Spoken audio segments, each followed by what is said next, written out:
Okay, well, here we are at the end of my trip to Vientiane, Laos. And I wanted to start recording these at the end of the trip so that I can tell you what it was like and get like the freshest perspective. The thing is complete, so I've seen everything. You know, when I do blog posts, I tend to jump the gun and like I'll do a blog post in the middle of a bus trip before I even know what the end of the bus trip is like and be like, it's great, and then the bus goes off a cliff or something. So I'll just keep doing that for the blog because it's as an impetuous nature.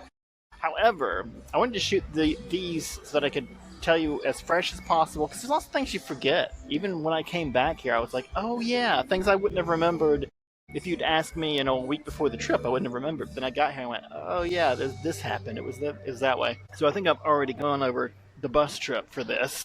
And so we'll skip that and just do the destination here. And presently, I'm going to remember what I was looking at. Okay, here we go. First thing is I apologize for the lighting. The lighting is terrible. We're in a great location. I've been coming here every day and just relaxing, but I am waiting on my Vietnam visa, which is not an unusual situation for me to be in. But I'm waiting on a visa. And so this is my last day, but I can't be here in the evening when the light is really good. I will hopefully be on a bus. I mean, maybe I won't, and I should have waited. Assuming the visa comes through in the next hour or so, I'll be on my way back to. I'm eating chicken tendons, by the way.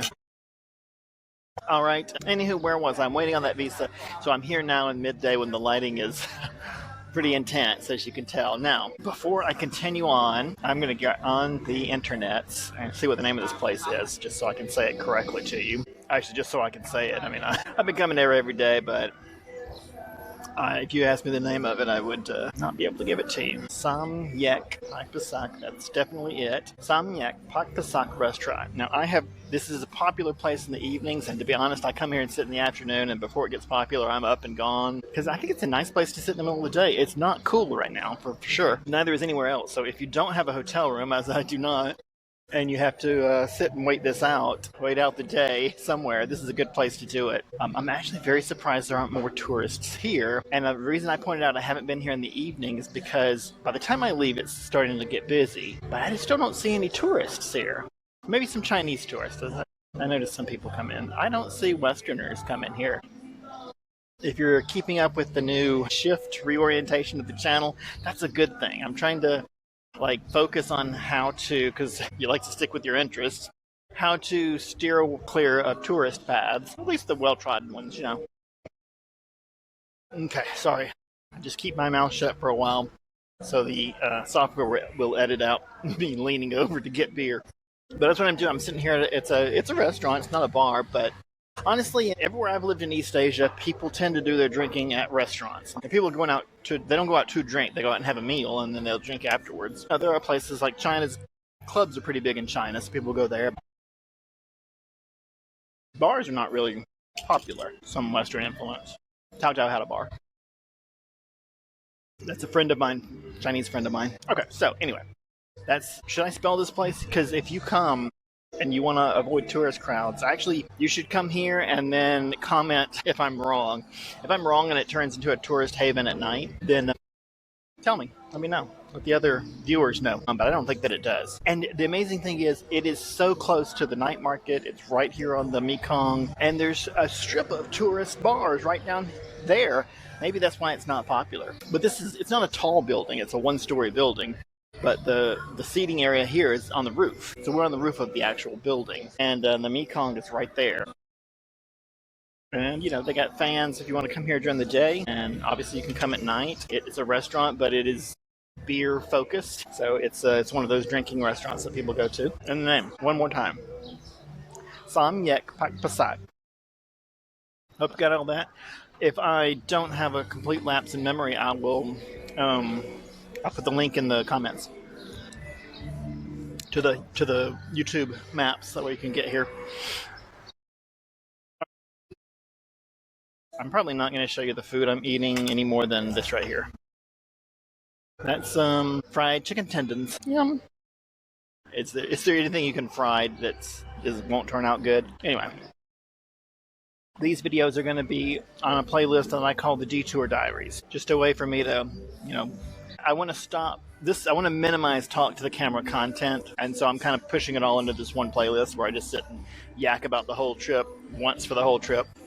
You don't have to watch it, but I'm going to let you know what's coming up. This will be a quick edit. I'll get home and slap it through an automatic edit process and stick it on the channel. And yeah. Told you about the visa. As soon as I get it, I will pay for the bus ticket and be on my way. I should let you know this is something I'm doing because I'm poor. I don't plan way ahead of time and potentially waste money on a bus ticket that I can't use. But I gotta be honest, if I did have resources and I was traveling, I wanted to, because I like to travel like this more than I like to, fly and plan ahead. I mean, naturally I'm a planning person, but I've just learned in East Asia, 10 years of living here, you don't have to plan everything ahead. Sometimes there's no advantage.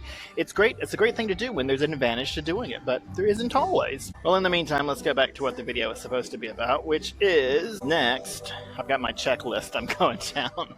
I hate talking off a script, but I also need a checklist so I can remember to say everything I meant to. Yeah, I don't find that sort of impromptu travel plans to be off-putting anymore. I enjoy it. I now see it as freedom because I know I can do it. But part of that is because I don't fly any more than I have to. I don't want to be an absolutist, but I took a 23-hour bus here. Frustrating only because they waste about 7 hours at the border. They don't time the bus ride properly. So you leave Hanoi at 6 p.m. You get to the border around midnight, a little before, but the border gate is closed. And I'm like, why are you leaving at the time that you can't get there at the right time? And that's the schedule. That's what they're planning to do. And I'm just like, that doesn't make any sense. You got this whole bus. If the bus driver has to take a rest, and I want him to take a rest, don't get me wrong. But if he needs to take a rest, just hire 2 drivers and put them on there so they can switch out. That's saving 7 hours of bus time, because that bus is of no use to that company if it's just sitting there at the gate, at the border. Timing it so that it is just sitting there is the dumbest thing. I cannot process why in a million years they would want to do that. People want to leave at, X time. Yeah, but nobody wants to sit at the border for 7 hours. Even if you have to leave after work. I get that. Then just have the bus leave at midnight, and it'll get to the border about the time that it opens up. None of this makes any sense. It's just dumb.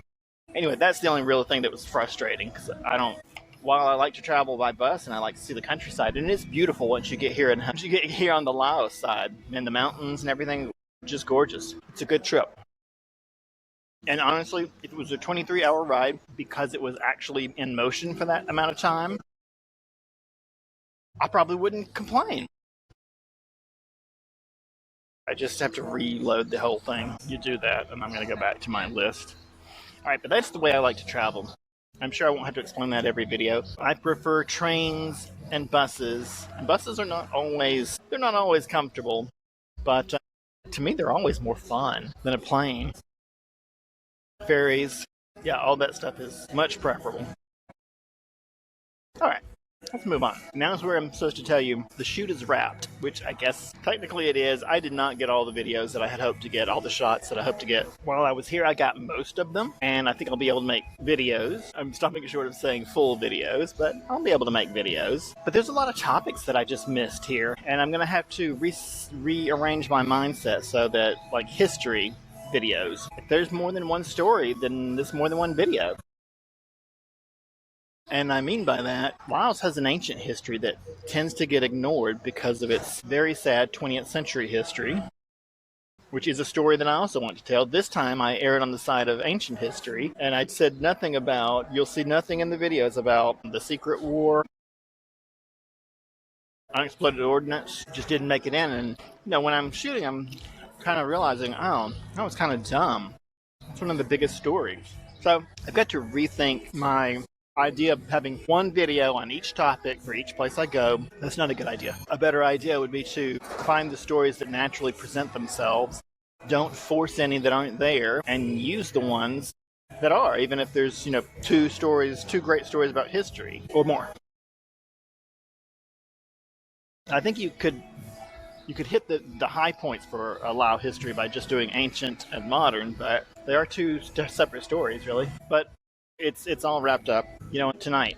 And well, not terribly wrong. I mean, if it just takes another day for the visa, that's not terribly wrong. It's sort of normal. 3 days is the minimum. I mean, and I've done it before. That's what you get, 3 days processing time. But if not, then I will stay another day. The hostel that I stayed at cost $27 for the week. So I thought that was a pretty good deal. They're booked tonight. I only booked till today because I didn't want to pay for a night I wasn't going to get. But there's plenty in town. That could be worth another point of discussion, but let's move forward and do my checklist first. Cultural surprises. No, surprise. The subtle power of silence was one of the videos that I'm shooting for. You'll notice the NOP here. It's a bit more complex than it looks. It looks very casual. I've seen some Westerners do it without knowing the details. Unfortunately, I know a few of the details and am now afraid to do it because I'm afraid I'll get it wrong. If you show respect by the height of your hands, whether you do it up to your nose, mouth, or chin, makes a difference. And, I'm an American. I'm not used to showing anyone respect, but also to the different tiers in society. And I get, the highest is monks. They're on the top. I get that. Children or people whose social status is lower than you are down at the chin. Equals at the mouth. Okay. But I don't even think of those terms, so when I do it, first off, I'm never going to initiate it because it's not my thing. When someone else does it to you, you do it back, but then you got to hit it the right spot and you got to think about where to put it. And I'm like, I don't know. So that's something I screw up too. I'm unsure on how. So this is one for these sorts of trips. I really need a guide. A private tour guide. And this is also part of the channel too, that people talk about tours and tourism as if it's all one category. It's like, no, getting a private guide is a totally different thing than being on a bus with 50 other tourists where you barely even see the local tour guide who may not even be local. Those are different things. So, anyhow, on this channel we will explore those things in depth at some point. But here's the thing about Laos. The NOP is incorporated into a larger topic that I think that the video title I got going right now is The Power of Silence or something like that. It's a very quiet culture. That is the takeaway there. It's very quiet here. Now, that does not mean music. They're playing loud music now in the bar. Although, to be fair, it's not loud compared to most places. It's about personal quiet. People are quiet. And it's a cultural thing, and I'm hoping to explore that in the video. So, keep an eye out for that, I guess. The worst struggle, the heat. Most of Southeast Asia is insanely hot. You probably guessed that already. A few places are not. In fact, if you hop on the train and go to the next or the other major city in Laos, it's in the mountains, and it's not so hot up there. A nice temperature, and it's obvious why people like to go there. It's the more popular tourist city. It has a lot of sights. The weather is just also more palatable. Here, because of the lighting, you probably can't see it, but if it wasn't so bright, you could see on the other side of the river there is Thailand. So we are very close to Thailand. We're very far south. And that's not why it's hot, because the south thing is a bit of why it's hot, but it's also a lower elevation here.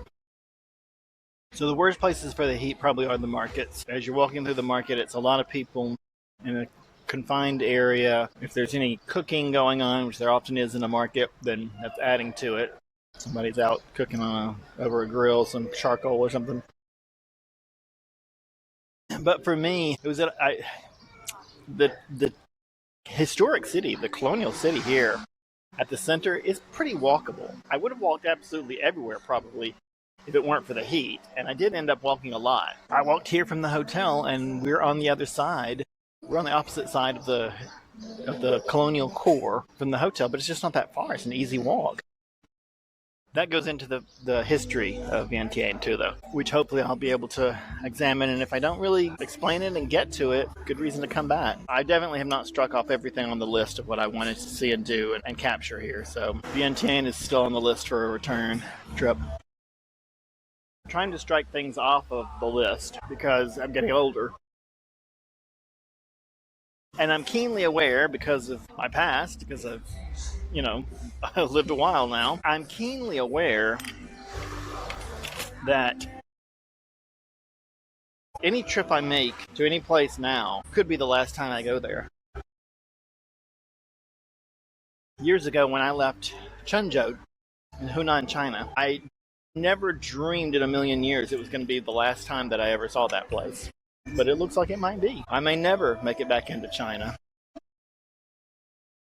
I got rejected for a visa just recently, and for a reason that's correct. I don't know if I will say it's legit, but I mean, they don't want poor people to come into the country and I guess then be dependent on the Chinese economy, competing with jobs for Chinese people. So you have to prove you got money to get into China, and I ain't got no money.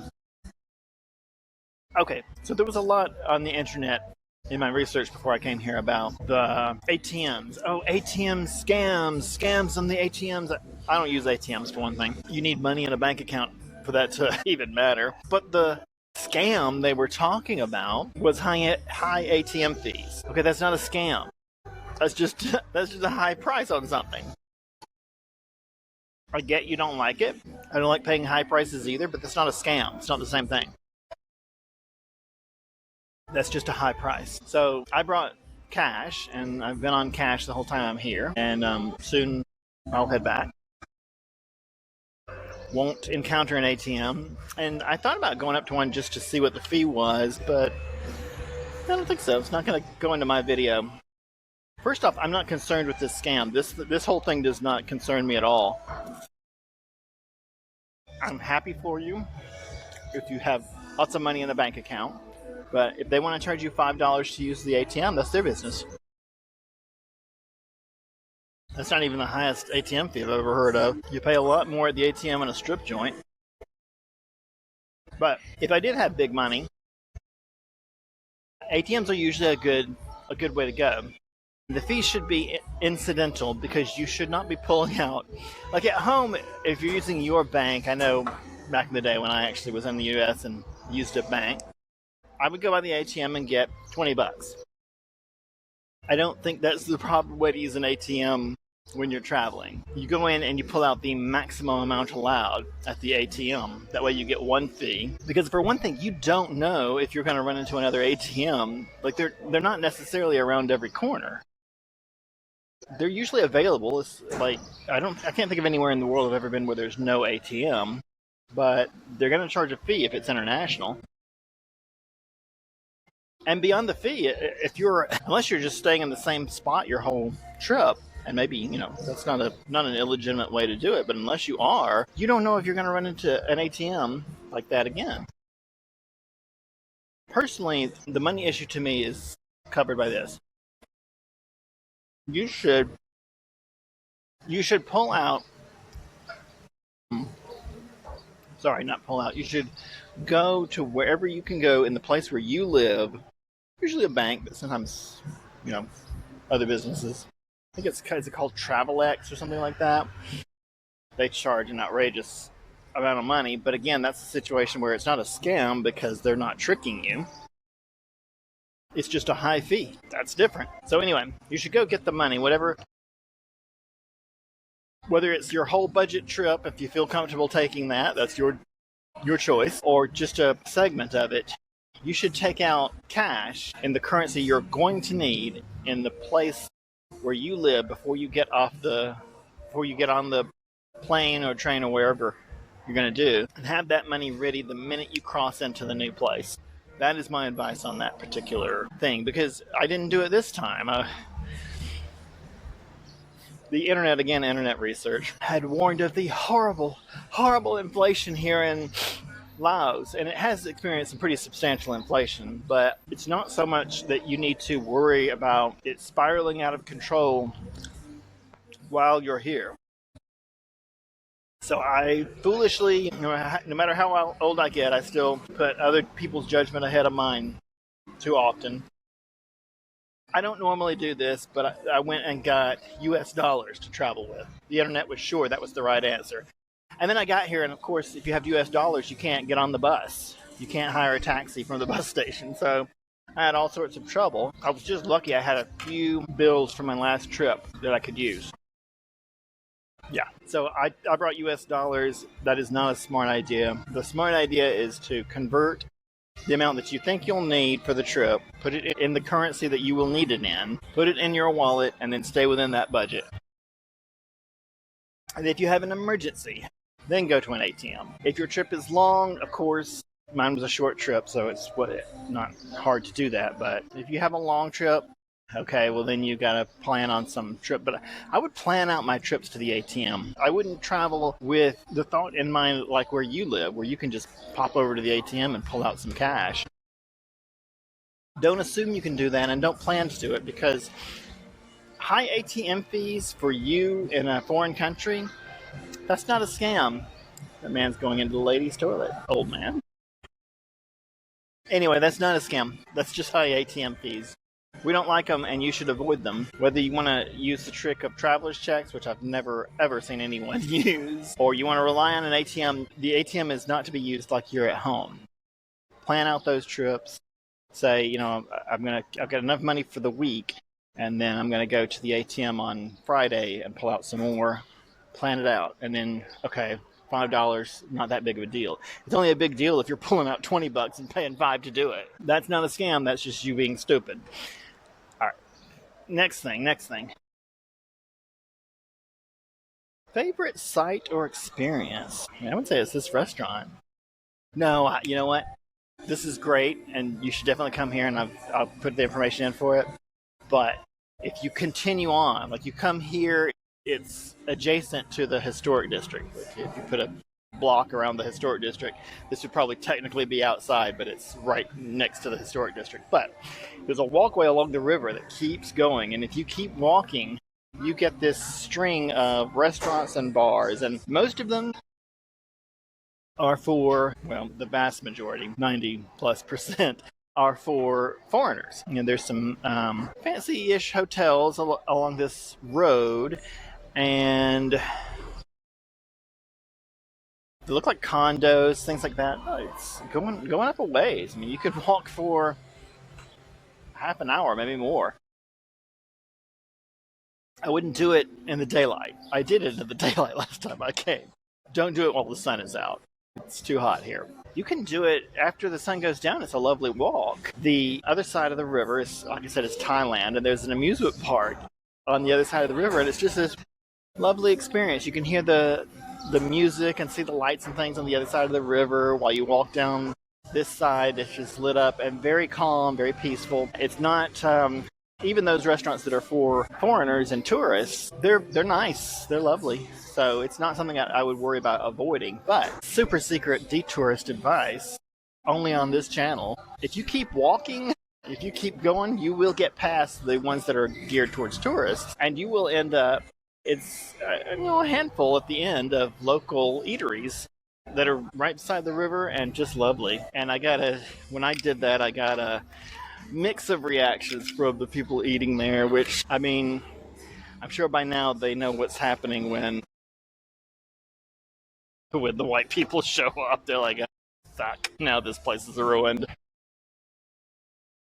And they're not wrong. But I was the only one eating there. I was the only foreigner eating there. And I saw several couples and other groups walking past that were, tourists, and none of them were willing to stop because it's a local place. That's probably the biggest takeaway from that for anybody who wants to be a detourist, is a lot of it is just seeing the place where the tourists aren't and going, yeah, I'm going to try that. I mean, they were busy with locals, a ton of people.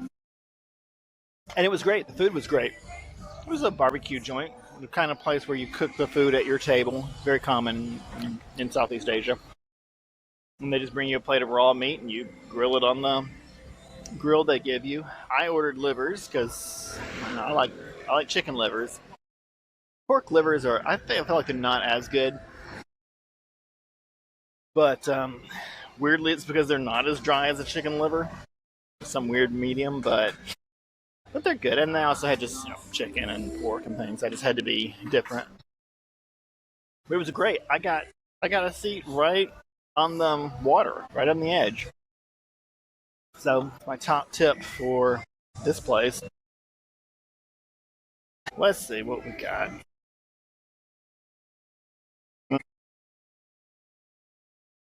My final take on Vientiane. It's a hard one. I haven't been all over Laos yet, but I guess you don't have to be to have a final take here. This city is not a tourist mecca. I don't think it's ever going to be. Luang Prabang is the big tourist place. That's the big tourist spot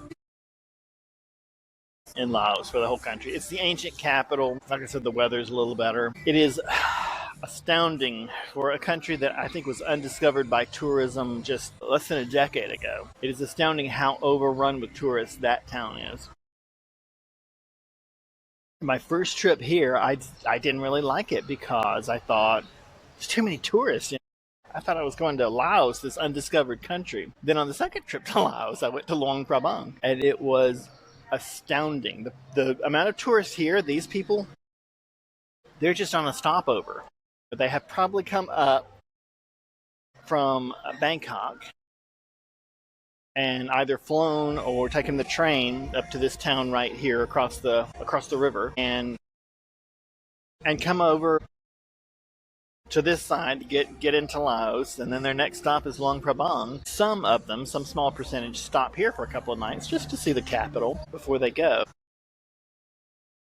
That small percentage who are all headed to Luang Prabang, that small percentage has turned this into a tourist destination, and it is now. One thing on future trips that I'd like to get is the night markets here. There's 2 big night markets. That's very unusual in a small city. I think when I looked, there's somewhere around 750,000 people that live here, and they've got 2 big night markets right in the middle of town. And there's more than just the tourist center to this. I actually did get to go out of the tourist center and see some other things this time, and I was appreciative that I got to do that. Suppose I could go into how to get around here, but I think I'm not going to do it in this video. I'm going to save that for little tip videos later. This is getting a little long. Obviously, I'm drinking and snacking, so I could do this for the rest of the day, but I don't want to make the video too long. So this is the part where I call to action you. Tell you to do something. Like, let me know which video you'd like me to edit first. I've got history, I've got food, I've got culture. Videos coming. I hope I've got enough content for all of those. They will somewhat align with the new channel theme. I kind of planned all this as I'm changing the name and just a slight shift in direction for the channel, but I did them at the same time, so they sort of align with the new channel. Hopefully I'll be able to refine that in the future. But I'm supposed to ask you to vote on which one. I don't know that it's going to make a difference, but comment if you like. I'll probably, when I have the time, I'll get started and just get to the first one that I come to and slap it together as quickly as possible. In future, I'd like to be able to put more thought and effort into these, but I've got to get financing. I've got to figure out how to pay the bills while I'm trying to figure out how to do this. What I'm really doing is heading back to Hanoi. That's my big move right now. And I'm going to be thinking of and trying to produce and create videos there. So that's really what I want your comment on. These videos are done. The order they come out isn't really important. You can let me know if you want. But really, what should I do in Hanoi? There's kind of options paralysis there. I've been there so long and I've done videos on just everything, but I've never really done a good video on anything at all. So, yeah, what do you want to see in Hanoi? What's interesting to you? When you live in a place, you kind of get used to what's there. And too infrequently, I think to myself, this is pretty amazing. Why am I not making a video of this? And it's usually when I'm encountering something extremely mundane, what we would call alleyways, the side streets. Those narrow streets that you can't even fit 2 bikes down.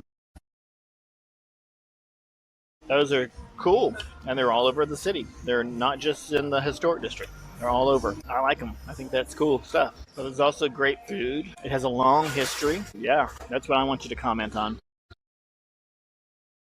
I call you to commenting action. Tell me what you want to see from Hanoi. That's it. We'll get to a lot of topics. It'll just have to be continued topics, because I could keep talking all day. But this has been a cool trip. It's a really nice city. It's small, and very quiet. A lot of good food, and most everything you want to do is in the evening. That's kind of true for everywhere in Southeast Asia. Don't feel compelled to be the tourist and go out at noon. I mean, this is a mistake I make, because I'm a daytime person. I like to get up, and I don't like to get, that's not true. I don't like to get up, but I like to be up. So I drag myself out of bed and then wake up and realize the world is real and I'm in it. And if I can do that by 6 a.m., then I got the whole day. And that feels good. I like that. But I still have to drag myself out of bed to do it. But that's not always the right answer here. You know, especially in these places where the temperature is just outrageously high during the day, people tend to nap the day away. They get up early before the heat sets in, get some stuff done, and then it's back into the apartment or the hotel room if you're a tourist. Travelers. Back into the hotel room either way, and nap and just like shut down until the sun goes down, and then it's time to go out and go to the night markets and enjoy things. And the only time you really break from that is when you want to see some of these sites, which, you know, understandably don't open it after sundown. Like the temples aren't open after sundown. Anyway, I've rambled enough. I'll do another one of these the next time I take a trip. Probably won't do them for Hanoi since I live there, unless I'm leaving. Maybe then I will. Yeah, until I go on another trip, I won't do another one of these. So thanks for watching, and check out whatever videos are coming up next. And should I have a closing credits scene? I don't know. Oh, this whole thing is new. This whole new DeTourist branding. So I'm not sure what you're going to see after I press this button.